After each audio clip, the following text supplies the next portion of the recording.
Welcome everyone to yet another SDN Community Voices, our weekly touch point between you, the members, and the followers of the Service Design Network, and all these amazing voices that we have in our design community.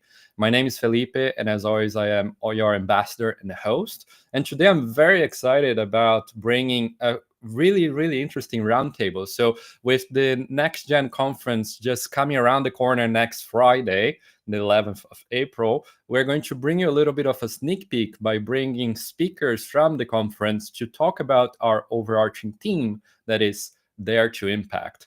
But we will leave you to get more information from the speakers themselves. And before we dive in, just a quick reminder to put any questions you might have in the chat throughout this entire conversation. We'll address them during our final Q&A segment.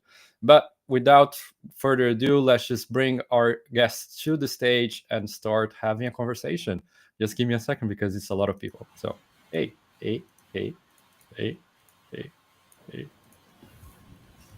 Hey, welcome. Hello. Hi, everyone. Yeah, so just from the bottom, a quick introduction. Who are you? Maybe what's the talk you're going to have at the Next Gen conference? Right, top from bottom. Am I the first one? Yeah. So it's like okay, because sometimes in Zoom, like you can be here the first one, but you are not actually the first one. Yeah. Okay. Hi everyone. My name is Lisa, and I'm a service designer from Ukraine. I work as a service design consultant and service design agency. Lanka 6 is, well, the first one in Ukraine and the biggest one. And I'm also a co-host of Kyiv Service Jams and Government Jams. If someone of you have been jamming ever, please write it in the chat. I would like to see who are also from the Jams community. I personally focus on working with public services and working more on topics of healthcare, social programs, and military services. Worked with UNICEF Ukraine, Come Back Alive, one of the largest funds of Ukraine. And yeah, so that's my focus. And on the conference, I'm going to talk about interesting question, which is more design or more designers. Something I have tried out during my work in Ukraine. And yeah, I would like to share my outcomes of the work and to hear your feedback. Yeah, that's it. 100%. So then to Danny. Hi, my name is Danny Ghantous. I'm not a service designer. I'm a foresight analyst and designer based in Toronto. My work kind of spans different modes depending on what I'm working on, what project I'm working on. But at the moment, I work at a university called OCAD University, where both Morgan Bath and I attend. And kind of exploring a history of foresight and how to apply it to change curriculums that are changing now in the face of a lot of technological change. Privately, I'm also working on a major research project investigating the dead internet theory, so understanding what kind of bot proliferation on the web might look like in the future, especially in the next 5 to 10 years. So that kind of research project is wrapping up right now. And what I'm doing at the conference right now is Morgan and I are presenting and trying to workshop a tool that we started creating within our first semester at OCAD University together in the Strategic Foresight and Innovation program. And it's investigating designerly biases, research biases, and understanding how positionality can create more holistic outcomes. And then to Colleen. Yeah, that's super cool. I'll definitely be tuning into your talk. But my name's Colleen. My pronouns are she, her. I work right now as a CX strategist at Signet Jewelers, really just trying to bring a human lens to the business decisions. And it's been really fun to focus on jewelry as a really personal experience, something that's often connected to our culture and religion, our identity.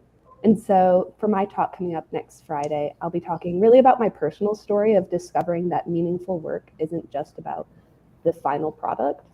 Our process along the way is really important too. And, even our basic skill sets as service designers can help us connect as better members of our communities.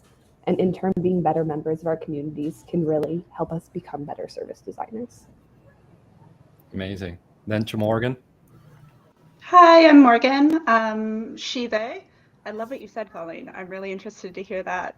Yeah, so Danny kind of covered what we're doing at the conference, but personally, I'm an interdisciplinary designer, really looking at how foresight and system thinking tools can be used in a bunch of different ways. I come from a fine arts background and trying to see how we can bring all of these different tools to the art sector and really help the art sector expand a little bit. Thank you, Sarra. Hi everyone, my name is Sarra. I am currently based in Tunis, Tunisia, and I'm also a Tech and Society Fellow with the Mozilla Foundation that is focused on internet governance and AI safety and inclusion, which brings me to my focus in my field of work is basically making sure that AI is applied responsibly and safely, especially in very sensitive contexts such as military and weaponization of AI and other applications in humanitarian situations, which is something I'm very passionate about, which is why I'm really eager to share that passion with you during the next Gen conference, where I will be talking more about how we can make sure that service design plays a role in designing AI that is safe and responsible and inclusive, most importantly, when it comes to humanitarian response. When you're dealing with a humanitarian crisis and urgent situations, you also need to have some time to think about that as well. And I hope you enjoyed. And Sarra. So I'm Sarah from Sydney, Australia. So my focus really is around digital transformation, service design, strategy, operating models, all those different areas. So my talk is on digital transformation and sharing a framework for success. So really deep diving into how do you deliver really good digital transformation projects across the organization? How do you take that into consideration? How do you structure it? How do you work with different teams? What do you need to do to really have an impact? And then outside of that, where I've got that skill set from and like develop that framework is from working with different organizations. So I also work in-house, and then I also do coaching, mentoring, and work with different organizations on the side as well as a design leader. Amazing. So then to Claudia. Yeah. Hello, my name is Claudia Alvarez. I'm from Mexico, currently based in Madrid. And I'm a service designer and podcast host. I really love working with startups because they're really good at embracing uncertainty. And being in that world gave me a lot of inspiration on how I approach design. And my talk would be called, or is called, From Messy to Masterpiece, how embracing the mess leads to meaningful design. So I will talk about how things don't have to be pixel perfect to be launched. And I will share 2 case studies about it and how you can improve on the go. Amazing. And then finally, Vanessa. Hi, everyone. My name's Vanessa. I'm from Toronto, Canada. And I'm a design leader in the corporate space. My team is very much focused on making sure that client experiences are really good. So I have a multidisciplinary team of service designers, UX designers, and also business process designers we've kind of put into the mix. Our goal is really to make sure that we have transformational experiences across all different touch points. I am also from OCAD SFI, so I'm glad to see a couple of SFIers here. So a lot of those methods sort of come into play depending on our business problem. I'm excited to be here. My talk is about reflection as part of your work, or if you're still in school, to make sure that we use this as a skill for us to grow personally, and for especially if you're in a team environment, there's also a lot to be learned. So it's called Silent Strength: how reflection transform teams and leadership. So I hope to see all of you there. Amazing. I think it's, as I was saying right before we came in, it's just lovely to have such a full screen with so many different people. And it's just a little sneak peek, as I said, right? So you're just like 1.5 part of the conference. And before we continue, I just wanted you to leave here for the attendees, everybody that is watching us right now. We have a special discount for you today that is 20% off on the tickets for the Next Gen conference happening next Friday. So if this little introduction already got you interested, feel free to scan the QR code. I'll leave it here for now. But then just to start us off, and then whoever wants to jump in, just go for it. What comes to your mind when you hear the theme Dare to Impact?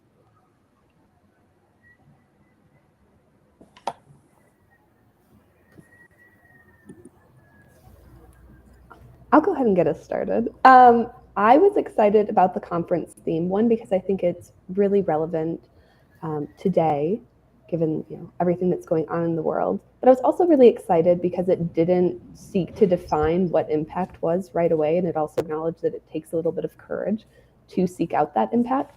Something that I hope to talk a little more about next Friday, but when I graduated from school, I thought impact looked a certain way. I thought it was, being a designer for the ACLU, or, working with a NGO or a nonprofit. And so something that I've really loved to learn along the way, and something that I really struggled with fresh out of school, was what impact looked like, and having the courage to find impact in new ways and in new places. So that was something that came to mind for me, was my journey to understanding that. Does anybody have like a similar experience? I was just gonna say, so I'm kind of on the opposite spectrum of you. I graduated a long time ago, but I think it's really good to try to think about what impact means for you, because I think it means different for everybody. Having been in the corporate space for a long time, I can tell all of you that impact really means bottom line for most corporations. And I think one of the things that designers bring to the table, we bring a specific capability that is so unique, that I think part of our work is really to demonstrate what that impact is for the organization. And that's an ongoing thing. So every designer, I feel, has some sort of a responsibility around that, in order to to make the craft flourish in different spaces. Yeah, I think we really have like this important position, because a lot of times we're really working there from end to end, right? So really understanding what is the impact that we have, and who are the people that are paying the price, or even non-human personas that are paying the price. Yeah, I'd love to add on top of that, because I think it's like, a combination of all of that, because it's around the courage, having the confidence to be able to speak up, and also voicing of people who might not be able to communicate as well, and bringing that voice to the business, bringing that voice like in terms of any other area that you're working in, like in life as well. How do you have that confidence to be able to basically have that impact, and stepping up and communicating those thoughts? But then also, like Vanessa said, it's around the business. So being able to communicate, like, what is the metric that we're moving? How are we having this impact? What does that look like? And especially during big transformations, or during projects in corporate, it's looking at what is that overarching value that we're delivering through design, and being able to voice that as well. So having that confidence to be able to go, well, actually, this is why we should be doing this project. This is the impact that we're going to have. And also being able to communicate that in a way that articulates or meets the needs of your different stakeholders. So what is important to them? So therefore, how do you have that impact in that sphere? So being able to identify those different areas that you're able to change, or have a positive impact on, or where are we actually having a negative impact, and actually raising that as well. So how do you communicate that to everyone, so that therefore you're able to deliver it? I want to build on top of that also. I really believe in the power of speaking up, so I totally agree with Sarah.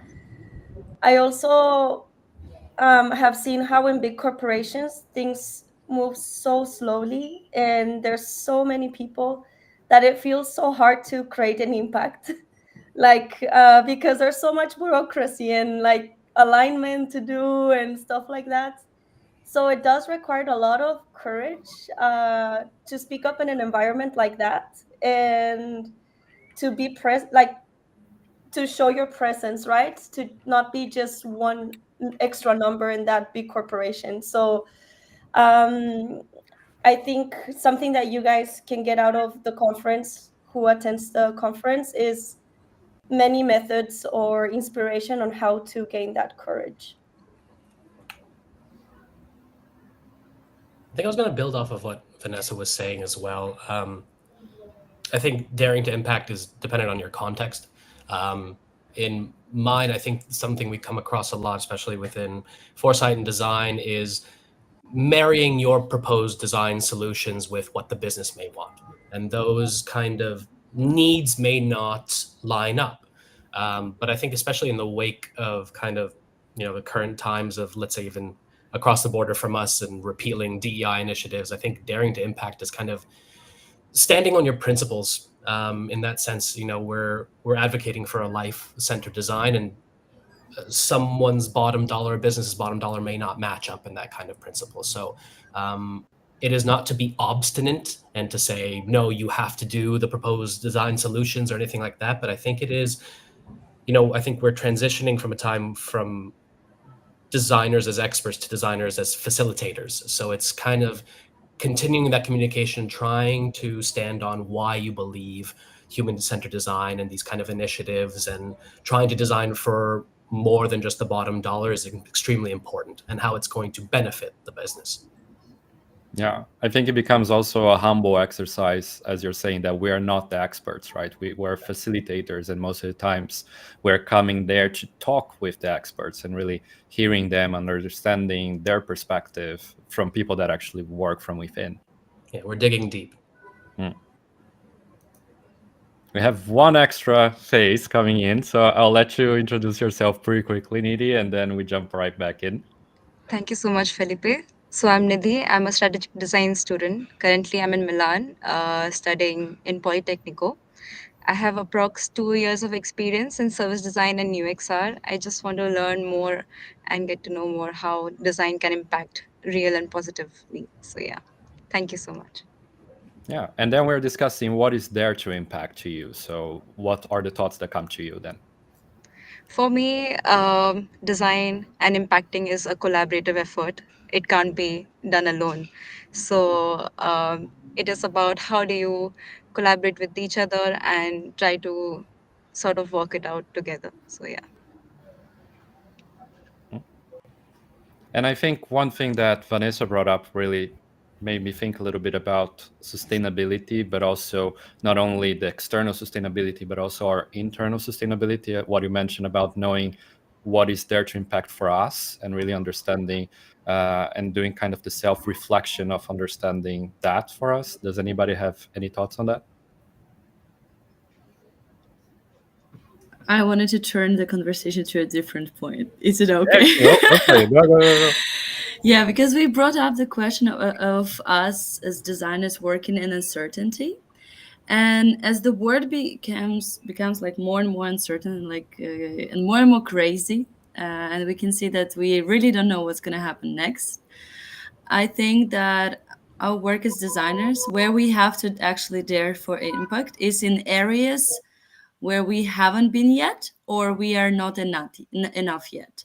Like, for example, like there has been done lots of work to design better like beauty products, or maybe I don't know, like tech products. Like it's a constant work, but sometimes maybe as a designers we have to actually dare to impact in the areas which are pretty hard for us, or like very, I don't know, unknown. So for example, public services or humanitarian help, as we always talk today, or like even unfortunately military stuff. So like, like there's these areas we were not, I don't think we're touching that much, but we actually have to dare to impact, to bring there our perspective of human-centered design, like try to do it. Yeah.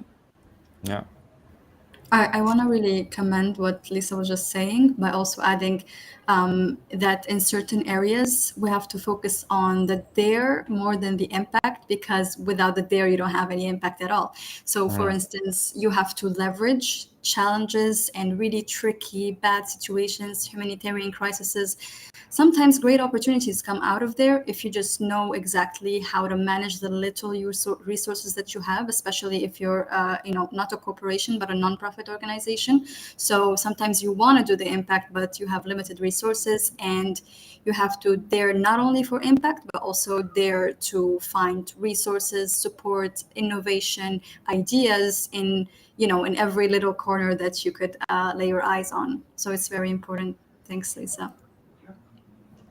Yeah, and this Yeah, I idea think of bringing. Oh, go ahead. Do you want to share, Morgan? Sure.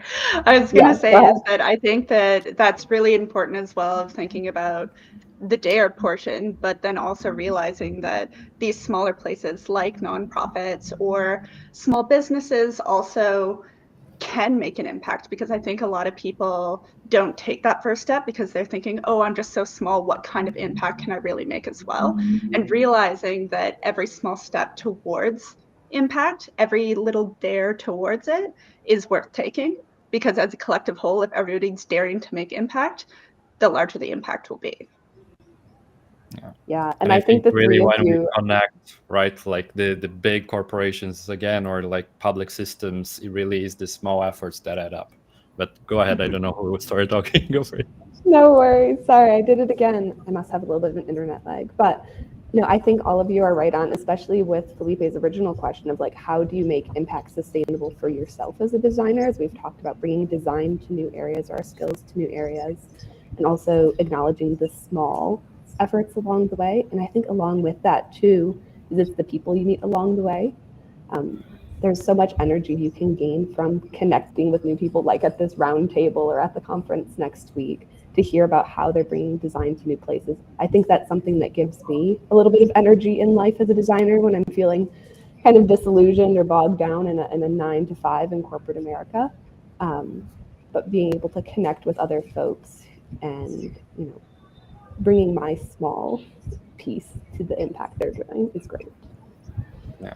And I think if I can add to that, really learning from each other, right? We have so many diverse experiences and also cultural upbringings. We have people here right now that are, your time zone is at 6 a.m., people at 11. Like, it's so many different ways to live the same life that we live inside this big world that we all live in right now, but we all experience it differently, and we can always learn from each other.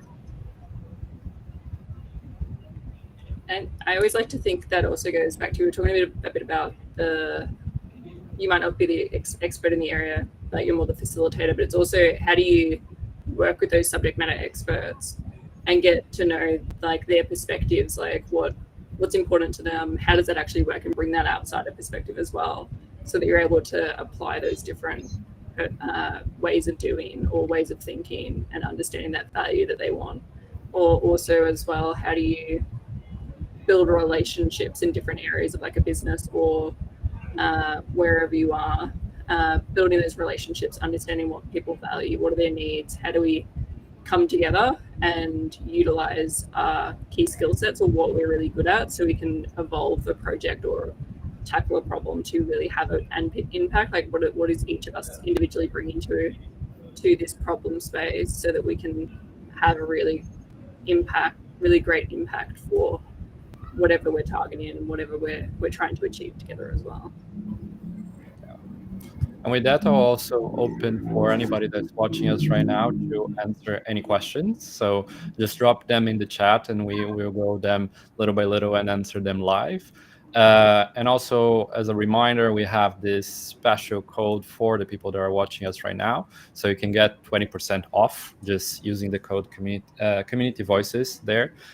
This code only is available today, so feel free to go there. I think Anna pasted the link for the Eventbrite. But in the meanwhile, also, we have a question already from Katie. So I'm clicking on the wrong place. So she was asking, how can we make services and products life more inclusive? Does anybody have any thoughts on that? I want to start if I can. Yeah.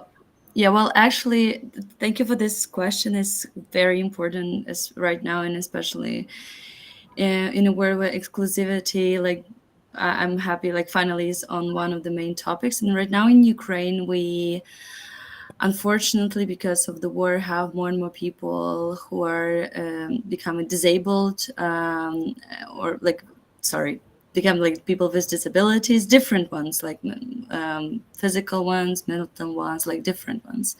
And we have to be very proactive on making our services and products more inclusive if we want not to harm these people even more when they live their everyday life. So what I can see, what designers do right now in Ukraine, what actually like business owners do, because like, well, lots of us are designers and we don't even know that we are designers. So what they do is that they try to bring out the empathy, like to those people in a way that they try out to be on their places. So there are a lot of new reality shows, popular, like, I don't know, like videos, TikToks, YouTube things and everything, where people are like trying out to how it is to be someone with disability, in order for people who don't have it to try to understand how is it, and to then when they make a next design decision to think about it in a different way. So that would be the first thing that they do, like bringing out the empathy on that topic, and like making it more popular thing to talk about. And the second thing we are also doing is that we are trying to develop the vocabulary, because when we want to talk about inclusivity, we also have to understand that for some time it was like nobody was thinking about that in terms of services and products. So like you have to make sure that people have the vocabulary to talk about it and to actually implement changes. So that was one of the first thing also we have been developing, like the vocabulary and how to talk about it and to make the changes in design. Yes, that would be the first two things we should start. Yeah, amazing. Anybody has like a comment or addition to that? I think Morgan. Yeah. I think that one of my favorite phrases about this is when you design for the edges, you get the middle for free. So you have to invite people into those spaces that need those inclusivity, like need that in their everyday. So if you're designing for people with disabilities, invite people with disabilities into the room. If you're designing for folks in poverty, invite them into the room. Their voices are important, and the more diversified voices you have in the room, the more inherently inclusive your final product is going to be. 100%. And I remember reading a book on co-design that they were really saying if they're not in the room, their voice is not being heard, right? So it becomes really important. And then we have a question from Ksenia, hope I'm not butchering the name, wondering about the challenging cases to address impact versus business interest to the client. Anybody has any thoughts on that? I always think that it's like about weighing that, and especially it's at the start of the project. It's how do we set this up so that we're defining what is the impact we're wanting to have, what's the business impact, what's the customer impact, or whoever we're designing for, what does that look like, and how do we create alignment? And then as we progress on the project, how do we continually like communicate that this is the impact that we're going to have here, this is what we're going to have here, like what's the overarching ecosystem that we're designing for, and how do we kind of like pull those different levers to make sure that we're having an overarching like positive impact, and we're also aware of the change that we're making and how this is going to have an effect in those different areas as well. So that we're obviously our business is focused on business, and you can't, unless you're running as a charity, like what is our impact that we're looking to make, and how do we continue to have that as well, and how do we make decisions as well for that. So if we have different